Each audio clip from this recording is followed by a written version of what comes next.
Hello everyone. Today we will discuss the chapter number 8 for the students of class 11th from our English Hornbill book. The name of the chapter is The Silk Road, which is written by Nick Middleton. So before going through the detailed explanation of the chapter, let us see about the writer. Nick Middleton was born on 1960 in London, England. He is an award-winning geographer, writer, TV presenter, environmental scientist and university lecturer. तो निक Middleton का जन्म हुआ था 1960 में London में। एक award winning writer हैं, geographer हैं, टीवी पर प्रोग्राम्स प्रेजेंट करते हैं जो कि जोग्राफी से रिलेटेड और साइंस से रिलेटेड होते हैं, एनवायरनमेंट से रिलेटेड होते हैं। यूनिवर्सिटी के लेक्चरर थे और इनका सब्जेक्ट था geography. As a geographer he has travelled to more than 50 countries. He won the Royal Geographical Society's Ness Award in 2002. Now let us see the introduction of the chapter. The author of the story, Nick Middleton, describes his journey to Mount Kailash and Silk Road. इस chapter के जो writer हैं निक Middleton, वो अपनी journey के बारे में बताएंगे इस चैप्टर में। वो जर्नी जो कि इन्होंने सिल्क रोड से की थी और माउंट कैलाश गए थे। क्यों गए थे? क्योंकि इनको कोरा करना था। कोरा का मतलब होता है तीर्थ यात्रा। उनकी इच्छा थी माउंट कैलाश जाने की, इस रास्ते से, सिल्क रोड से जाने की। तो ये सिल्क रोड क्या है? सिल्क रोड क्या था? ये पुराने ज़माने में चाइना जो सिल्क बनाता था, उस सिल्क की जो ट्रेडिंग की जाती थी वो इसी रास्ते से होती थी। सारा सिल्क जो है वो इसी रास्ते से जाता था, इसलिए इसका नाम राइटर ने रखा सिल्क रोड। एक्चुअली इसका नाम जो है वो है एंशियंट ट्रेड रूट, लेकिन इसको सिल्क रोड राइटर ने बनाया in order to complete his कोरा।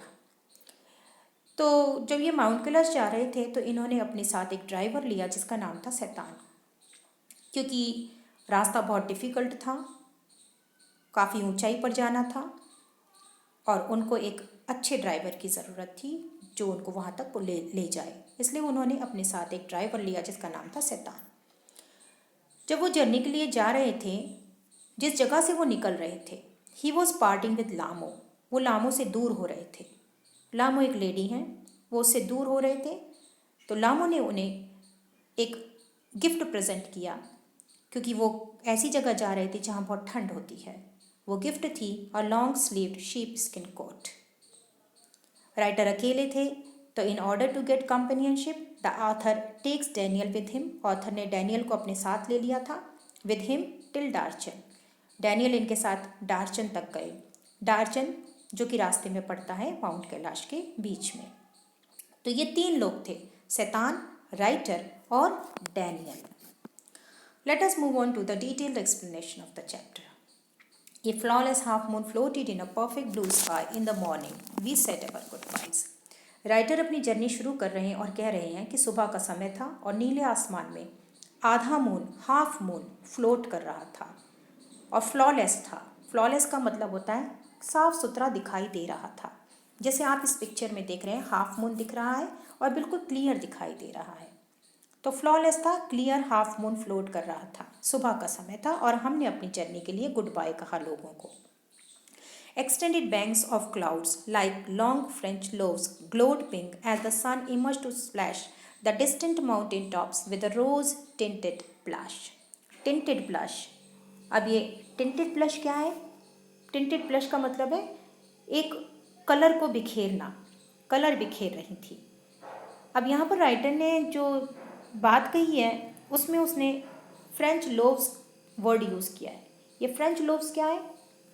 ये जो पिक्चर आप देख रहे हैं, इसे लोफ कहा जाता है। जब ब्रेड के पीसेस नहीं होते हैं तो उसे लोफ कहा जाता है। ये जो पर्टिकुलर शेप होती है और जब हम इसके पीसेस कर देते हैं तो ये ब्रेड बन जाती है। तो राइटर यहाँ पर क्लाउड्स के साथ उसको कंपेयर कर रहा है कि जो एक्सटेंडेड बैंक्स ऑफ क्लाउड्स यानी बादल जो थे वो बाहर आ रहे थे, आगे आ रहे थे। क्लाउड्स जो हैं वो पिंक हो रहे थे क्योंकि आसमान में अभी अभी सन इमर्ज हुआ था जो गुलाबी किरणें फैला रहा था। और क्लाउड्स के साथ साथ माउंटेन्स की जो टॉप्स थी वो भी टिंटेड ब्लश हो रही थी, यानी कि पिंक कलर बिखेर रही थी। तो मौसम बहुत अच्छा था उस दिन। Now that we were leaving Rawu, अब राइटर जहाँ से चल रहे हैं वो जगह कौन सी है? वो जगह है Rawu. Lamu said she wanted to give me a farewell present, और वहाँ पर कोई लेडी है जिसका नाम है लामू, लेकिन हु इज़ लामू ये चैप्टर में मेंशन नहीं किया गया है। तो उसने उसको क्या किया? उसने उसको फेयरवेल प्रेजेंट दी। जाते समय जब हम कोई विदाई की प्रेजेंट देते हैं उसे फेयरवेल प्रेजेंट कहते हैं। One evening I had told her through Daniel that I was heading towards Mount Kailash to complete the Kora, and she would said that I ought to get some warmer clothes. अब writer हमें अपनी past की बात भी बता रहे हैं साथ साथ कि एक शाम को डैनियल ने लामो को बताया था, क्योंकि राइटर ने डैनियल को बताया कि मेरी इच्छा है कि मैं माउंट कैलाश जाना चाहता हूँ। तो वो बता रहा है राइटर कि मैंने डैनियल से कही थी ये बात कि मैं माउंट कैलाश जा रहा हूँ, I was heading towards mount Kailash, क्योंकि मुझे तीर्थ यात्रा करनी है। और ये बात जो थी डैनियल ने लामो को बताई होगी, और लामो ने फिर डैनियल से कहा था कि उनको वहाँ जाना है, माउंट कैलाश जाना है, वहाँ बहुत ठंड होती है, तो इसलिए उनको कुछ गर्म कपड़े अपने साथ ले लेने चाहिए। After ducking back into her tent, she emerged carrying one of the long-sleeved sheepskin coats that all the men wore. लामो जो थी वो अंदर गई अपने टेंट में और वापस आती हैं फिर, यानी डकिंग बैक किया उन्होंने, यानी going inside and then coming out. अंदर गई और फिर बाहर आ गई और अपने हाथ में एक long sleeved sheepskin coat लेकर आई, जो कि सारे लोग वहाँ पर पहनते हैं। Satan sized me up as we clambered into his car. Ah, yes, he declared. Drogba sir. अब ये ड्रोगबा क्या है? ड्रोगबा मीन्स शेफर्ड। शेफर्ड को कहा जाता है, इनकी लैंग्वेज में शेफर्ड को ड्रोगबा कहा जाता है। शैतान जो कि ड्राइवर हैं। अब राइटर बता रहे हैं कि जब हम शैतान की कार में क्लैम्बर्ड कर रहे थे, घुस रहे थे, तो शैतान जो है वो हमें बड़े ध्यान से देख रहा था, क्योंकि हम बड़े अजीब तरीके से अंदर जा रहे थे। हमने क्या पहन रखा था? हमने ड्रोगबा पहन लिया था, शेफर्ड वाला जो कोट होता है वो वाला कोट पहन रखा है हमने। इसलिए वो ड्राइवर जो है बड़े ध्यान से उनको देखता है और एकदम से कहता है, ओ सर आप तो बिल्कुल ड्रोगबा जैसे दिखाई दे रहे हैं, शेफर्ड की तरह दिखाई दे रहे हैं, क्योंकि उन्होंने क्या पहना था? शीप स्किन कोट पहन रखा था। We took a shortcut to get off the chante. अब वो बता रहे हैं कि राइटर बताते हैं कि शैतान को एक शॉर्टकट रास्ता पता था। शैतान knew a route that would take us south west almost directly towards Mount Kailash. तो जो रास्ता था वो उन्हें साउथ वेस्ट डायरेक्शन से होकर डायरेक्ट माउंट कैलाश की तरफ ले जाता था। It involved crossing several fairly high mountain passes, he said. शैतान ने कहा कि ये जो रास्ता है, इस रास्ते पर हमें बहुत ही ऊंचे ऊंचे माउंटेन्स क्रॉस करने होंगे, but no problem sir, he assured us. और शैतान ने फिर हमें एश्योरिटी दी, मतलब हमें श्योर किया कि हमें कोई प्रॉब्लम आएगी नहीं, लेकिन अगर वहाँ पर बर्फ़ ना हुई तो if there is no snow, तो हमें कोई भी प्रॉब्लम नहीं होगी, हम आसानी से पहुँच जाएंगे इस रास्ते से। लेकिन अगर बर्फ़ हुई तो हमारा पहुँचना थोड़ा मुश्किल हो जाएगा, उन्हें क्रॉस करना आसान नहीं रहेगा। From the gently rolling hills of Ravu, the shortcut took us across vast open plains with nothing in them except a few gazelles that would look up from nibbling the arid pastures and frown before bounding away into the void. तो अब वो रावू से निकले थे, तो hills का जो रास्ता था वो रोलिंग था, रोलिंग यानी घुमावदार था। उसके बाद वो घुमावदार रास्ता जो था वो उन्हें, मतलब गाड़ी चलाते चलाते वो लोग एक ओपन प्लेन्स में चले गए, जो कि बड़ा मैदान था। उस मैदान में उन्हें कुछ नहीं दिखाई दे रहा था, सिर्फ ये गैजल्स दिखाई दे रहे थे, ओनली गैजल्स, और कोई भी इंसान इधर उधर उन्हें दिखाई नहीं दे रहा था। और ये जो गैजल्स थे वो निबलिंग कर रहे थे। निबलिंग जो कि आप इस पिक्चर में देख रहे हैं, चर रहे हैं, ये लोग निबलिंग कर रहे हैं। इस तरीके के जानवर जो होते हैं इन्हें गैजल्स कहा जाता है। आरिड यानी ड्राई ग्रास, जहाँ पर ज़्यादा बारिश नहीं होती है, कम बारिश होती है, उसको आरिड कहा जाता है। तो सूखी घास थी, ज़्यादा हरी घास नहीं थी, वो उसको निबल कर रहे थे गैजल्स, जब उनकी गाड़ी वहाँ से प्लेन्स की तरफ आई, बड़े मैदान में पहुंची, तो उन्होंने वहाँ रास्ते में क्या देखा, गैजल्स को देखा। गैजल्स दिखाई दिए जो कि ड्राई ग्रास को निबल कर रहे थे, चबा रहे थे। और जैसे ही उन्होंने गाड़ी को देखा तो ये जो गैजल्स थे वो वहाँ से तेज़ी से क्या हो गए, भाग गए, वॉइड हो गए। वॉइड यानी मैदान को खाली कर दिया, before binding away into the void. तो गाड़ी को देखकर जैसे लोग भाग जाते हैं, जानवर ऐसा करते हैं, तो फिर तेज़ी से वो खाली मैदानों में से भागते हुए दूर चले जाते थे। ये लोग ऐसा करते थे। Further on where the plains became more stony than grassy, a great herd of wild asses came into view. अब राइटर क्या कह रहे हैं कि अब ड्राइव करते करते क्या हो गया था, ड्राइव करते करते ये लोग, जो मैदान वाला रास्ता था वो अब कैसा बन गया, वो आगे बढ़े तो आगे पथरीला रास्ता उन्हें दिखाई दे गया और वहाँ पर घास जो थी वो कम थी, घास कम होने लग गई। अब उन्होंने देखा कि वहाँ पर वाइल्ड एस का बड़ा सा झुंड उनकी गाड़ी की तरफ आ रहा है। बता रहे हैं वो, शैतान told us we were approaching them long before they appeared. Kiang, he said, pointing towards a far off pall of dust. Pall of dust, इस तरीके की धूल जो होती है वो दिखाई दी उनको। पाल ऑफ डस्ट, धूल का गुब्बारा। और क्यांग क्या होता है, Kiang means the wild ass of Tibet.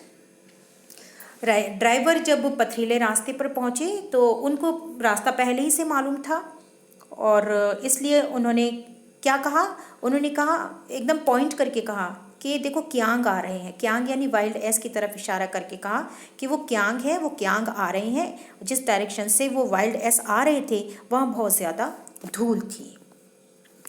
When we drew near, I could see the herd galloping en masse, wheeling and turning in tight formation, as if they were practicing maneuvers on some predetermined course. Plumes of dust billowed into the crisp, clean air. अब जैसे ही उनकी car wild ass के पास आई, मतलब करीब पहुंची, तो उन्होंने देखा कि वाइल्ड एस का पूरा झुंड बहुत तेज़ दौड़ रहा था और अलग अलग एक्शन कर रहा था। जैसे कि कभी चक्कर लगा रहा था, कभी भाग रहे थे, ऐसा लग रहा था जैसे कि वो कोई स्किल्स कर रहे हों, मैन्यूवर्स कर रहे हों। मैन्यूवर्स मीन्स कोई एक्सरसाइज कर रहे हैं, कोई प्रैक्टिस कर रहे हों। कहाँ कर रहे हों, on some predetermined course, ऐसे रास्ते पर वो क्या कर रहे थे, प्रैक्टिस कर रहे थे। Plumes of dust billowed into the crisp clean air, और क्लीन एयर में डस्ट के बादल उड़ रहे थे क्योंकि जानवर आ रहे थे तो मिट्टी जो थी वो धूल को उड़ा रही थी। As hills started to push up once more from the rocks' wilderness, we passed solitary drogpas tending their flocks. अब राइटर यहाँ पर हमें बताते हैं कि जैसे ही मतलब कार फिर से खुले मैदान से निकलकर माउंटेन वाले रास्ते पर पहुँच गई तो उन्होंने वहाँ पर ड्रोगपास को देखा। ड्रोगपास जो कि मैंने आपको अभी अभी बताया था, शेफर्ड्स को कहा जाता है। जैसे इस पिक्चर में आप देख रहे हैं, ये ड्रोगपा है, इस तरीके का कोट पहन रखा है उसने। तो उन्होंने वहाँ पर ड्रोगपास को देखा जो अपनी भेड़ों को चरा रहे थे। कई बार आदमी, कई बार औरतें जो कि अच्छे अच्छे कपड़े पहने हुए थीं। और राइटर ये भी कह रहे हैं कि जब हम उनके पास से गुजरते थे तो वो हमारी तरफ घूरती थीं औरतें। और ये सब कौन थी, ये सब शेफर्ड्स थे। ये औरतें भी शेफर्ड्स हैं और आदमी भी शेफर्ड्स हैं। तो ये हमारी तरफ घूरते थे, हमको हमारी गाड़ी की तरफ देखते थे, घूरते थे जब हमारी गाड़ी वहाँ से गुजर रही होती थी। और फिर वो हमें वेव करते थे, वेविंग करते थे, हाथ हिलाते थे। When the track took us close to their animals, the sheep would take evasive action, veering away from the speeding vehicle. जब हमारी गाड़ी उन भेड़ों के पास से गुजरती थी, जब रास्ता हमें उनके एनिमल्स के करीब ले जाता तो भेड़ें इवेसिव एक्शन में आ जाती थीं, यानी कि डर के मारे इधर उधर दूर चली जाती थीं।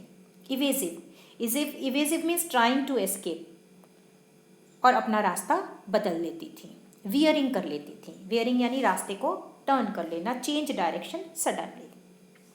We passed nomads, dark tents pitched in splendid isolation, usually with a huge black dog, a Tibetan mastiff standing guard. अब राइटर बताते हैं कि रास्ते में मतलब आगे बढ़ते बढ़ते अब उन्होंने किनको देखा, नोमैड्स को देखा। Nomads means member of people travel from place to place in search of food, जिनका कोई घर नहीं होता, कोई परमानेंट घर नहीं होता, जैसे सर्कस वाले होते हैं। तो सर्कस वाले क्या करते हैं, कभी इधर अपना प्रोग्राम दे रहे हैं, कभी उधर दे रहे हैं, तो वो अपने टेंट लगा लेते हैं। अब राइटर हम बता रहे कि हम कहाँ से गुजरे, हम ऐसे जगह से गुजरे जहाँ पर खाना बदोश लोग थे, उन्होंने अपने टेंट लगा रखे थे, इस तरीके के काले कलर के टेंट्स लगे हुए थे और बिल्कुल अकेली वीरान जगह पर लगे हुए थे। ये स्प्लेंडेड बढ़िया से थे लेकिन आइसोलेशन एरिया में थे, वीरान जगह पर जिसे हम कहते हैं, इलाके से हटकर ऐसी जगह पर इनके टेंट पिच किए गए थे। Usually with a huge black dog, a Tibetan mastiff standing guard. ये जो पिक्चर आप देख रहे हैं इसे कहते हैं तिब्बतन मास्टिफ। इसके बड़े बड़े बाल होते हैं, इसके जॉज काफ़ी बड़े बड़े होते हैं, मतलब ख़तरनाक होता है। ये डॉग होता है, काले कलर का डॉग होता है, लेकिन ये तिब्बत में पाए जाते हैं, इसलिए इन्हें कहा जाता है Tibetan mastiff. Mastiff means dog. अब राइटर यही बात हमें बोल रहे हैं कि जो वहाँ पे टेंट लगे हुए थे, उस टेंट के आगे ये तिब्बतन मास्टिफ जो थे वो गार्ड की तरीके से, चौकीदार के तरीके से खड़े रहते थे। These beasts would cock their big heads when they became aware of our approach and fix us in their sights. As we continued to draw closer, they would explode into action, speeding directly towards us like a bullet from a gun and nearly as fast.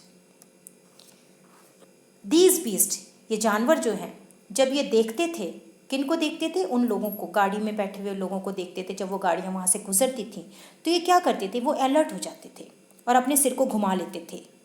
Kock their great big heads, cock यानी घुमा लेना, घुमा लेते थे अपने heads को कि ये लोग आए हैं, कहीं कुछ करेंगे तो नहीं, ये हमारे लिए ख़तरा तो नहीं है। किसी अनजान लोग को देखकर, जैसे हम लोग जैसे जानवर हमेशा अनजान लोग को देखकर भौंकने लगता है, ऐसे ये डॉग्स करते थे। सिर को घुमा लेते थे और एक तरफ फिक्स साइट पर देखते रहते थे। अब जैसे ही राइटर कह रहे हैं कि हमारी कार उनके टेंट की तरफ बढ़ जाती तो तिब्बतन मास्टिफ एक्शन में आ जाते थे और उनकी तरफ तेज़ी से अटैक करते थे। बिल्कुल वैसे ही जैसे बंदूक की गोली चलती है, बिल्कुल ऐसे ही ये लोग अटैक करते थे।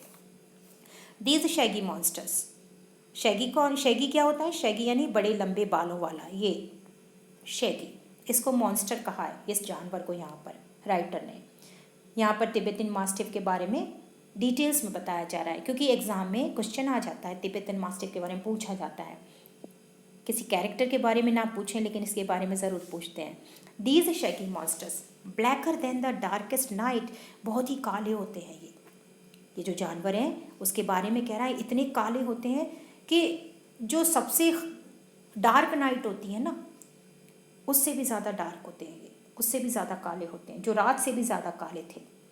और यूजुअली क्या पहनते थे, रेड कॉलर पहने होते थे अपनी गर्दन पर, और अपने भारी जबड़ों के साथ खतरनाक तरीके से भौंकते थे। जब किसी को देख लेते थे तो उनकी भी गाड़ी आ रही थी तो वो भी इसी खतरनाक तरीके से भौंक रहे थे, अपनी जॉज दिखा रहे थे, बहुत फ्यूरियस तरीके से बार्क कर रहे थे। उसके बाद राइटर कहते हैं कि वो हमारी गाड़ी से बिल्कुल नहीं डरते थे। They were completely fearless of our vehicle, shooting straight into our path, सीधे हमारे रास्ते पर आकर खड़े हो जाते थे और हम परेशान हो जाते थे। फिर शैतान बता रहा है, हम फिर परेशान हो जाते थे, हमें ब्रेक लगाना पड़ता था और फिर अपना रास्ता स्वर्व करना पड़ता था, यानी गाड़ी को मोड़ना पड़ता था, ब्रेक लगाना पड़ता था। The dog would make chase for 100 meters और so before easing of having scene us off the property. ये डॉग्स जो थे वो गाड़ी का पीछा करते थे और तब तक पीछा करते थे जब तक 100 मीटर की दूरी ना बन जाए। जब उन्हें लगता था डॉग्स को कि ये लोग हमारे एरिया से चले गए हैं, seen us off the property means area से दूर हो गए हैं, तब वो रिलैक्स हो जाते थे, शांत हो जाते थे और पीछा करना छोड़ देते थे। It wasn't difficult to understand why ferocious Tibetan mastiffs became popular in China's imperial courts as hunting dogs, brought along the Silk Road in ancient times as a tribute from Tibet.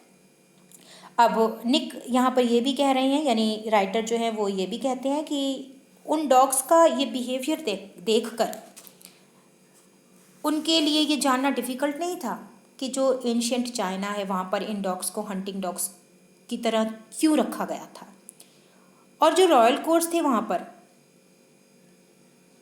इन्हें royal hunting dogs की तरह रखा जाता था।